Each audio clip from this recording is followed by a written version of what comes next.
2026 JEE മീൻസിന്റെ result പ്രഖ്യാപിച്ചിരിക്കുകയാണ്. എപ്പോഴത്തെയും പോലെ തന്നെ ബുള്ളറ്റ് സ്റ്റഡി സെന്ററിലെ വിദ്യാർത്ഥികൾ മികവാർന്ന വിജയമാണ് ഈ വർഷവും കൈവരിച്ചിരിക്കുന്നത്. അതിലൊരു വിജയിയാണ് ഇന്ന് നമ്മോടൊപ്പം ഉള്ളത്, അഭിനവ് അരുൺ. നമ്മുടെ 2026 ജെഇ മെയിൻ സെഷനിൽ മികച്ച ഒരു വിജയം കരസ്ഥമാക്കിയിരിക്കുന്ന ഒരു മിടുക്കനാണ് ഇന്ന് നമ്മോടൊപ്പം ജോയിൻ ചെയ്യുന്നത്. നമുക്ക് അദ്ദേഹത്തിന്റെ ആ ഒരു വിജയ രഹസ്യങ്ങളും എങ്ങനെയായിരുന്നു ഈ വിജയത്തിലേക്ക് എത്തിയത് എന്നുള്ള കാര്യങ്ങളെല്ലാം നമുക്ക് അഭിനവിന്റെ അടുത്ത് ചോദിക്കാം. And Abhinav, congratulations. യെസ്, അപ്പോ പ്രതീക്ഷ പോലെ തന്നെ ഒരു സ്കോർ തന്നെയാണ് കിട്ടിയിരിക്കുന്നത്. വലിയൊരു പെർസെന്റേജ് സ്കോർ തന്നെയാണ് ഈ ജെഇ മെയിനിന് കിട്ടിയിരിക്കുന്നത്, അല്ലെ? അപ്പോൾ ഏതൊരു എഞ്ചിനീയറിംഗ് ആസ്പിരൻസിനെ പോലെ തന്നെ IIT എന്നുള്ള ഒരു സ്വപ്നം നേടിയിരിക്കുകയാണ് അഭിനവ്. അപ്പോ അതിന്റെ ഒരു സന്തോഷത്തിലൊക്കെയാണ് ഞങ്ങളും ബ്രില്യൻറ്റ് ഫാമിലി മോനും ഒക്കെ ഇരിക്കുന്നത്, അല്ലേ? യെസ്. അപ്പൊ ഈ കാണുന്ന പ്രേക്ഷകർക്ക് വേണ്ടിയിട്ട് മോനെ ഒന്ന് സെൽഫ് ഇൻട്രൊഡക്ഷൻ ഒന്നും കൊടുക്കാവോ? അതെ, ഞാൻ അഭിനവ് അരുൺ, വീട് ആലപ്പുഴയിലാണ്. അച്ഛൻ്റെ പേര് അരുൺ ഗോപിനാഥ്, ഇപ്പോൾ ദുബായിൽ നിസാൻ സെയിൽസ് മാനേജറാണ്. അമ്മ സരദ അരുൺ, ഹോം മേക്കറാണ്. ഒരു സിബ്ലിംഗ് ഉണ്ട്, ബ്രദറാ. ഇപ്പോൾ ദുബായിൽ 8ാം ക്ലാസ് പഠിച്ചോണ്ടിരിക്കുക. ഓക്കെ, ബ്രദറിന്റെ പേര്? അദ്വൈത് അരുൺ. അദ്വൈത് അരുൺ. ഓക്കെ, അപ്പോ മോനിവിടെ നമ്മുടെ ചാവറ സ്കൂളിലാണ് ഇപ്പൊ +1 +2 പഠിച്ചിരുന്നത്, അല്ലെ? അപ്പൊ അതിന്റെ കൂടെയാണ് ഈ ഒരു പ്രിപ്പറേഷൻ മുന്നോട്ട് പോയിക്കൊണ്ടിരുന്നത്. അപ്പോൾ സ്വാഭാവികമായിട്ടും ഈ +1 +2ന്റെ കൂടെ തന്നെയുള്ള ഒരു സ്റ്റഡീസ് എന്ന് പറയുമ്പോൾ മോനെ ഏത് രീതിയിലായിരുന്നു ഈ ഒരു സ്കോറിലേക്ക്, ഇത്രയൊരു ഉയർന്ന പെർസെന്റേജ് സ്കോറിലേക്ക് എത്താൻ സഹായിച്ചത് എങ്ങനെയായിരുന്നു? പ്രത്യേകിച്ച് ചാവറ സ്കൂളിലെ എന്താ പറയാ, കുറെ ഒരു ടീമിന്റെയും ബ്രില്യന്റിന്റെ ഫുൾ ഒരു ടീമിന്റെയും മോന്റെ ഫാമിലിയുടെ ഒക്കെ സപ്പോർട്ട് കൊണ്ടാണ് ഇപ്പൊ ഇത്രയും ഒരു അടിപൊളി സ്കോറിലേക്ക് എത്തിയിരിക്കുന്നത്, അല്ലെ? അപ്പൊ എന്ത് തോന്നുന്നു മോൻ ആ ഒരു സ്കോർ ഇപ്പൊ റിസൾട്ട് അറിഞ്ഞപ്പോഴത്തേ ഉള്ള ഒരു ഫസ്റ്റ് മൊമെന്റ് എന്തായിരുന്നു? ഭയങ്കര സന്തോഷമാണ്, കാരണം ഇത്രയും കിട്ടുമെന്ന് പ്രതീക്ഷ ഉണ്ടായിരുന്നു. പക്ഷെ ഫസ്റ്റ് സെഷനിൽ കുറഞ്ഞുകൊണ്ട് സെഷൻ 2 വന്നപ്പോൾ ഒരു ഹാപ്പിനെസ് ഒക്കെ. ഫസ്റ്റ് സെഷനിൽ നമ്മൾ പ്രതീക്ഷ പോലെ എത്താൻ സാധിച്ചില്ല, പക്ഷെ അത് സെക്കൻഡ് സെഷൻ ആയപ്പോഴത്തേക്ക് അത് കോപ്പപ്പ് ചെയ്തെടുത്ത് കൊണ്ടുവന്നിട്ടുണ്ട്. യെസ്, അത് വലിയൊരു കാര്യമാണ്. കാര്യം ഫസ്റ്റ് സെഷനിൽ കുറഞ്ഞു പോയെങ്കിൽ ചില കുട്ടികൾ ഒന്ന് ഡൗൺ ആവാൻ ചാൻസ് ഉണ്ട്. അപ്പൊ അതിൽ നിന്ന് മിസ്റ്റേക്സ് മനസ്സിലാക്കിയിട്ടാണ് സെക്കൻഡ് സെഷനെ പെർഫോം ചെയ്തതും ഇത്ര ഉയർന്ന ഒരു സ്കോറിലേക്ക് എത്തിയിരിക്കുന്നത്, അല്ലെ? ഓക്കെ, അപ്പോ മോൻ എന്താണ് തോന്നുന്നത് ഇപ്പൊ ഈ ഒരു സ്കോറിലേക്ക് എത്തിയ മോൻ ആഗ്രഹിച്ച ഒരു കാര്യം, ഒരു സ്റ്റെപ്പ് കടന്നു നിൽക്കുക, അല്ലെ? എന്താ തോന്നുന്നത് ഇപ്പൊ? ഫസ്റ്റ്ലി ബ്രില്യൻറ്റ് ടീമിന് മൊത്തം ഭയങ്കര ഗ്രേറ്റ്ഫുൾ ആണ്, കാരണം അവിടെ സപ്പോർട്ട് കാരണം മാത്രം ഇവിടെ എത്തിയ. പിന്നെ ഭയങ്കര സന്തോഷമാണ്, കാരണം എന്താ എഫേർട്സിനെല്ലാം ഒരു ഇതുപോലെ കിട്ടിയ പോലെ തോന്നി. അപ്പോൾ ഓക്കെ, ഫാമിലിയുടെ റെസ്പോൺസ് എന്തായിരുന്നു റിസൾട്ട് അറിഞ്ഞപ്പോൾ? കേട്ടപ്പോൾ ഭയങ്കര ഹാപ്പിയാണ്, അവർക്കും ഭയങ്കര സന്തോഷം ഇത്രയും എന്താ മാർക്ക് കിട്ടിയാണ്. യെസ്, അപ്പോൾ അവരെ സംബന്ധിച്ച് ഇപ്പം മോൻ്റെ കാര്യത്തിൽ മോന് ദുബായിലായിരുന്നു 8th വരെ, അല്ലേ? 8th വരെ ദുബായിലായിരുന്നു. അതിനുശേഷം 9th ഉം 10th ഉം ആലപ്പുഴയിൽ. ഏത് സ്കൂളിലായിരുന്നു? കെ കാർമൽ സ്കൂളിലായിരുന്നു. ഓക്കെ, അപ്പം മുഹമ്മൽ, അല്ലേ? യെസ്. അതിനുശേഷമാണ് +1 +2 ചാവറയിൽ വന്ന് ചേർന്നത്. അപ്പൊ പേരന്റ് അമ്മയാണ് കൂടെ ഇപ്പൊ സപ്പോർട്ടായിട്ട് ഇവിടെ വന്ന് നിൽക്കുന്നത്, അല്ലേ? യെസ്. അപ്പൊ പേരൻസിന്റെ ഒരു റെസ്പോൺസ് എന്തായിരുന്നു? ഇപ്പൊ ബ്രദർ ആണെങ്കിലും ബ്രദറിന് ഓൾറെഡി ഏകദേശം അറിയാൻ തോന്നുന്നു ചേട്ടൻ സ്കോർ നല്ല അടിപൊളി സ്കോർ മേടിക്കും എന്നുള്ളത്, അല്ലേ? എന്ത് പറഞ്ഞു? എല്ലാരും എന്ത് പറഞ്ഞു? സന്തോഷമാണ്, അമ്മയ്ക്ക് അറിയാം ഇങ്ങനെ കിട്ടുമെന്നൊക്കെ. ഗ്രാൻഡ് പാരൻസ് ഒക്കെ ഭയങ്കര സന്തോഷമായിരുന്നു, വിളിച്ചിട്ട് പറഞ്ഞാന്ന് എല്ലാവരുടെയും പ്രാർത്ഥനയൊക്കെ ആൻസർ ചെയ്യുന്നപ്പോ. ഓക്കെ, അപ്പൊ മോൻ എപ്പോ തൊട്ടാ മോനെ ഈ ഒരു ആഗ്രഹം വന്നു തുടങ്ങിയത്? ഒരു IIT അല്ലെങ്കിൽ ഒരു എഞ്ചിനീയർ ആവണം എന്നുള്ള ഒരു ആഗ്രഹം, അതിന്റെ പിന്നിലെ ഒരു എന്തായിരുന്നു, എപ്പോഴായിരുന്നു ഒരു അങ്ങനെ ഒരു ഇൻസ്പിറേഷൻ വന്നത്? ചൈൽഡ്ഹുഡ് മുതലേ ഒരു സ്പേസ് സയന്റിസ്റ്റ് ആവണമെന്ന് ആഗ്രഹം ഉണ്ടായിരുന്നു. പിന്നെ മനസ്സിലായി ജെഇ എന്ന് പറയുന്ന എക്സാമിനേഷൻ ഉണ്ടെന്ന്. അപ്പോൾ അതിനുവേണ്ടി പ്രിപ്പയർ ചെയ്യാൻ വേണ്ടി ഇങ്ങോട്ട് ചാവറയിലോട്ട് വന്ന് +1 +2. ഓക്കെ, എപ്പോൾ തൊട്ടാണ് മോനെ ആ ഒരു ഇപ്പം ഇങ്ങനെ ഒരു ഫീൽഡിലേക്ക് പോകണമെങ്കിൽ എനിക്ക് എൻട്രൻസ് എക്സാം എഴുതണം, അല്ലെങ്കിൽ അതിന് ജെഇ എന്ന് പറയുന്നൊരു എക്സാം ഉണ്ട്, അതിനെക്കുറിച്ചൊക്കെ എപ്പോഴാണ് അറിഞ്ഞു തുടങ്ങിയത്? എങ്ങനെയാണ് അറിഞ്ഞത്? എങ്ങനെയാണ് പിന്നെ ചാവറയിലേക്കും ബ്രില്യൻറ്റിലേക്കും എത്തിയത്? എങ്ങനെയാണ് അത്? 9ാം ക്ലാസ് 10ാം ക്ലാസ് ഒക്കെ ആയപ്പോൾ ഈ ബ്രില്യൻറ്റ് സ്റ്റഡി സെൻറ്റർ എന്ന ഇൻസ്റ്റിറ്റ്യൂഷൻ ഉണ്ടെന്ന് അമ്മ പറയാന്ന്, ഈ എൻട്രൻസ് പഠിക്കാൻ വേണ്ടി കേരളത്തിലുള്ള. അപ്പോൾ അങ്ങോട്ട് പോയി നല്ല മാർക്ക് കിട്ടുമെന്നൊക്കെ തോന്നിയോണ്ട് ഇങ്ങോട്ട് വന്നത്.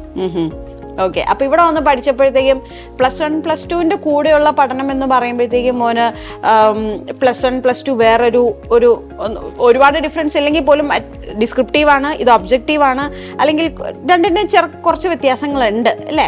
അപ്പൊ അതെങ്ങനെയായിരുന്നു മോൻ അത് ആ ഒരു വ്യത്യാസങ്ങൾ മനസ്സിലാക്കി +1 +2ന്റെ ബോർഡിനുള്ള പഠിത്തം, എൻട്രൻസ് എക്സാമിനുള്ള പഠിത്തം, ഇതെങ്ങനെയായിരുന്നു ഒന്ന് ഡിഫറൻഷിയേറ്റ് ചെയ്തോണ്ടിരുന്നേ? ബ്രില്യൻറ്റ് പഠിക്കാനുണ്ട്, ഫിസിക്സും കെമിസ്ട്രിയും മാത്സും കുഴപ്പമില്ലാന്ന്. കമ്പ്യൂട്ടറും ഇംഗ്ലീഷും അത്യാവശ്യം പണിയാണ്, പക്ഷെ സ്കൂളിൽ നല്ല ടീച്ചർമാരാണ്, ഭയങ്കര സപ്പോർട്ടാണ്. പിന്നെ ക്ലാസ് ടീച്ചർക്ക് ഭയങ്കര സപ്പോർട്ട് ചെയ്യാണ്ട് നല്ലതായിട്ട് പഠിപ്പിച്ചാണ്. അപ്പൊ അങ്ങനെ കുഴപ്പമില്ലാന്ന്. ക്ലാസ് ടീച്ചറിന്റെ പേര് Jiya miss. Jeena miss. Okay, അപ്പം ഇവിടുത്തെ ഒരു സ്റ്റാഫിന്റെ സപ്പോർട്ട് ഇപ്പൊ മോൻ പറയുമ്പോ തന്നെ ഇവരുടെ ഒരു സപ്പോർട്ടിനെ കുറിച്ച് അത്യാവശ്യം എന്താ പറയാ സന്തോഷത്തോടെ പറയുന്നത്. അവർക്ക് ഏത് രീതിയിലായിരുന്നു അവരുടെ സപ്പോർട്ട്, അവരുടെ പേരും ഒക്കെ ഒന്ന് പറയാം? ഇവിടുത്തെ പാല കോർഡിനേറ്ററായ ബിനിൽ സർ, പിന്നെ ചാവറ സെൻട്രൽ കോർഡിനേറ്ററായ സീനാർ സർ, പിന്നെ ഇപ്പോഴത്തെ മെൻറ്റർ ചിഞ്ചു മിസ്, പിന്നെ എക്സ് മെൻറ്റർ ജിനുമോൻ സർ എല്ലാം ഭയങ്കര സപ്പോർട്ടാണ്. എന്ത് ഡൗട്ട് ഉണ്ടെങ്കിലും ചോദിച്ചാൽ മതി, അവർ ടീച്ചർമാരെ അറേഞ്ച് ചെയ്യുമെന്ന്. ഓക്കെ, അപ്പം ഞങ്ങൾ സംസാരിച്ചുകൊണ്ടിരുന്നപ്പോൾ തന്നെ അഭിനവ് പറയുന്നുണ്ടായിരുന്നു ഇവിടുത്തെ സപ്പോർട്ട് എന്ന് പറയുന്നത് നമ്മുടെ ചാവറ സ്കൂളിലെ എല്ലാ സ്റ്റാഫിൻ്റെയും പിന്നെ ബുർലിനിലെ സ്റ്റാഫിൻ്റെയും ഒക്കെ സപ്പോർട്ട് എന്ന് പറയുന്നത് അത് തന്നെയായിരുന്നു മോനെ ഈ ഒരു മാർക്കിലേക്ക് മുന്നോട്ട് നയിക്കുന്ന ഒരു കാര്യമെന്ന് നമ്മൾ ഓൾറെഡി ഇങ്ങനെ സംസാരിച്ചിട്ടുണ്ടായിരുന്നു അല്ലേ? യെസ്. ആൻഡ് മോന് ഇങ്ങനെ ഇപ്പോൾ ഈ ഒരു ഫീൽഡിലേക്ക് ഇറങ്ങിയപ്പോൾ ആരെങ്കിലും ഒരു റോൾ മോഡൽ, ഒരു ഇൻസ്പിറേഷൻ അതുപോലെ ആവണം, അങ്ങനെ ആരെങ്കിലും റോൾ മോഡൽ ആയിട്ട് വെച്ചിട്ടുണ്ടായിരുന്നോ? ചൈൽഡ്ഹുഡ് മുതൽ APJ അബ്ദുൽ കലാം റോൾ മോഡലായിട്ടുണ്ടായിരുന്നു. സ്പേസ് സയന്റിസ്റ്റ് ISRO ഹെഡ് ഒക്കെ ആയതുകൊണ്ട് ഭയങ്കര ഒരു ഇൻസ്പിറേഷൻ ആണ്. അപ്പൊ അദ്ദേഹത്തിന്റെ ഓരോ വാക്കുകളും ഇടയ്ക്ക് എപ്പോഴെങ്കിലും ഒക്കെ ഒന്ന് ബാക്കൗട്ട് ആയി പോകുമ്പോഴാ അദ്ദേഹത്തിന്റെ വാക്കുകൾ ഓർത്താണ് എങ്ങനെയായിരുന്നു ഓരോ ചിലപ്പം പല വേരിയേഷൻസ് വരും നമ്മുടെ ഈ ഒരു 2 years ഇപ്പം എൻട്രൻസിന്റെയും ബോർഡ് എക്സാമിന്റെയും ഒരു പഠനകാലത്ത് തന്നെ പല വേരിയേഷൻസും വരും. എങ്ങനെയാണ് അത് ആ മോനെ ആ ഒരു ചില സമയത്തൊക്കെ ആ ഒരു കോൺഫിഡൻറ്റോടെ കൂടി മുന്നോട്ട് പുഷപ്പ് ചെയ്തുകൊണ്ടിരുന്നത് ഏതൊരു ഫാക്ടറായിരുന്നു? ഫസ്റ്റ്ലി മോട്ടിവേഷനാണ്. കാരണം ഈ IIT കിട്ടുമ്പോൾ ഒരു എന്താ പറയുക ടൈറ്റിൽ ആ ഡ്രീം കാണുമ്പോൾ ഒരു മോട്ടിവേഷൻ ഉണ്ടാവും. പിന്നെ അത് മാത്രമല്ല ടീച്ചർമാർ എപ്പോഴും സപ്പോർട്ട് ചെയ്യാൻ മാർക്ക് പറഞ്ഞാലും പറയാം കുഴപ്പമില്ല അടുത്ത എക്സാം പിടിക്കാം അങ്ങനെയൊക്കെ. യെസ്. ഓക്കെ, മോന് IIT ഏത് IIT ആണ് ഇപ്പം ആഗ്രഹിക്കുന്നത്? എവിടെ? IIT മദ്രാസ്. IIT മദ്രാസ് തന്നെ. നമ്മൾ ഒരിക്കലും വേറെ ഒന്നും നോക്കുന്നില്ല, ഏറ്റവും ടോപ്പ് ലെവലിൽ തന്നെ ഉള്ളത് മാത്രമേ നമ്മൾ ആഗ്രഹിക്കാവുള്ളൂ അല്ലേ? Yes, IIT Madras. അപ്പൊ ഏത് ബ്രാഞ്ചിലേക്കാന്നുള്ളൊരു താല്പര്യം? ഹയസ്റ്റ് ബ്രാഞ്ച് നോക്കണം, കമ്പ്യൂട്ടർ സയൻസ് നോക്കണം.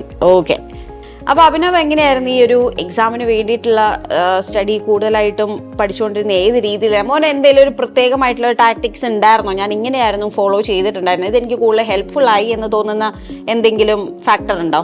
അങ്ങനെ ഒന്നും ചോദിച്ചാൽ ഞാൻ JEE അങ്ങനെ പഠിക്കാൻ ചോദിച്ചാൽ JEE അഡ്വാൻസ് പഠിച്ചോണ്ടിരുന്നത്. സെഷൻ 2 JEE അഡ്വാൻസ് പഠിച്ചോണ്ട് ആ കോൺസെപ്റ്റ്സ് എല്ലാം ക്ലിയർ ആയതുകൊണ്ട് JEE പിന്നെ കുഴപ്പമില്ലാന്ന് തോന്നി. പിന്നെ ഇവിടുത്തെ മോഡൽ എക്സാം ഒക്കെ ഭയങ്കര ഡിഫിക്കൽട്ടി കൂട്ടിയോണ്ട് ഇത്രയും കൂടെ സിമ്പിളാന്ന് തോന്നി, മാത്സ് ഒക്കെ ചെയ്യാൻ സിമ്പിളാന്ന് തോന്നി. ഓക്കെ, കൂടുതൽ കോൺസെൻട്രേഷൻ JEE അഡ്വാൻസിന്റെ ലെവലിലായിരുന്നു അല്ലേ? ഓക്കെ, അപ്പൊ ഈ JEE മെയിൻസിന്റെ എക്സാമിന്റെ കാര്യവും JEE അഡ്വാൻസിന്റെ എന്ന് പറയുമ്പോഴും കുറച്ച് ഡിഫറൻസ് ഉണ്ട്. വാസ്റ്റ് ആയിട്ട് പഠിക്കേണ്ടതാണ് JEE അഡ്വാൻസ് കമ്പയർ ടു നമ്മുടെ JEE മെയിൻസിൽ വരുമ്പോൾ. അപ്പോൾ അത് JEE മെയിൻസിന്റെ സ്റ്റഡീസിന് മോന് ബുദ്ധിമുട്ടായിട്ടൊന്നും തോന്നിയില്ല? അപ്പൊ എങ്ങനെയാണ് ഈ ഒരു JEE അഡ്വാൻസിന്റെ സ്റ്റഡീസിൽ പൊക്കോണ്ട് എങ്ങനെയാണ് JEE മെയിൻസിൽ പ്രിപ്പയർ ചെയ്തത്? JEE അഡ്വാൻസ് കോൺസെപ്റ്റ്സ് പഠിച്ച പിന്നെ JEE മെയിൻസ് കോൺസെപ്റ്റ്സ് പിന്നെ കുഴപ്പമില്ലാതെ അത്രയും ഡീപ്പായിട്ട് പഠിച്ച പിന്നെ സർഫസ് ലെവൽ ക്വസ്റ്റ്യൻസ് ഒക്കെ ചെയ്യാൻ പറ്റും. പിന്നെ ഇവരുടെ മോഡലൊക്കെ ഭയങ്കര ക്രിയേറ്റീവ് ക്വസ്റ്റ്യൻസ് ഒക്കെയാണ്, അപ്പൊ മെയിൻസും ചെയ്യാൻ സിമ്പിളാന്ന് തോന്നുന്നു. ഓക്കെ, അപ്പോൾ ഇപ്പോൾ തന്നെയും ഞങ്ങൾ വന്നപ്പോൾ ഓൾറെഡി ആള് JEE അഡ്വാൻസിനുള്ള പ്രിപ്പറേഷൻ ഒരു സമയം പോലും വേസ്റ്റ് ആക്കാതെ കോൺസെൻട്രേറ്റ് ചെയ്ത് പഠിച്ചുകൊണ്ടിരിക്കുകയായിരുന്നു അല്ലേ? അപ്പോൾ JEE അഡ്വാൻസിന്റെ പ്രിപ്പറേഷൻ ഇപ്പോൾ എങ്ങനെയാണ് പൊയ്ക്കൊണ്ടിരിക്കുന്നത്? നന്നായിട്ട് തന്നെ പോകുന്നുണ്ട്. യെസ്. ഓക്കെ, അപ്പോൾ അവന് ഈ ഒരു എക്സാമിന് ഇപ്പോൾ മോന് JEE മെയിൻസിന്റെ ഫസ്റ്റ് കഴിഞ്ഞു, സെക്കൻഡ് കഴിഞ്ഞു, ഇനിയിപ്പോൾ JEE അഡ്വാൻസിനുണ്ട്.